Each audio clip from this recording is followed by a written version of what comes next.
മഴ തോരും മുംബൈയിലാണെങ്കിൽ അലീനയെ മര്യാദ പഠിപ്പിക്കാനും ഇവിടുത്തെ ചിട്ടകളെക്കുറിച്ച് പറഞ്ഞ് മനസ്സിലാക്കി കൊടുക്കാനും സ്റ്റാലിയാണെങ്കിൽ അലീനയുടെ മുറിയിലേക്ക് എത്തുകയാണ്.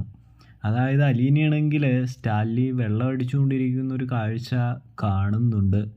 അതിനെ തുടർന്ന് സ്റ്റാലിന് നല്ല രീതിയിൽ ടെൻഷനും കാര്യങ്ങളൊക്കെ ആകുന്നത് കൊണ്ട് തന്നെയാണ് സ്റ്റാലിയാണെങ്കിൽ എന്ത് ചെയ്യുന്നത്, അലീനയോട് കാര്യങ്ങളൊക്കെ സംസാരിക്കാനായിട്ട് പോകുന്നത്.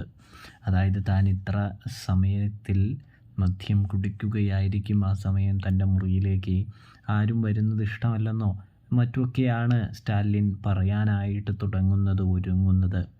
ഒടുവിൽ അലീന പറയുന്നുണ്ട്, ഞാൻ നിൽക്കുന്ന വീട്ടിൽ എനിക്കങ്ങനെ മദ്യം കഴിക്കുന്നതൊന്നും ഇഷ്ടമല്ല എന്ന് പറയുമ്പോൾ സ്റ്റാലിൻ എന്ത് ചെയ്യുമെന്ന് ആലോചിക്കുകയാണ് എന്ന് കാണാനായി.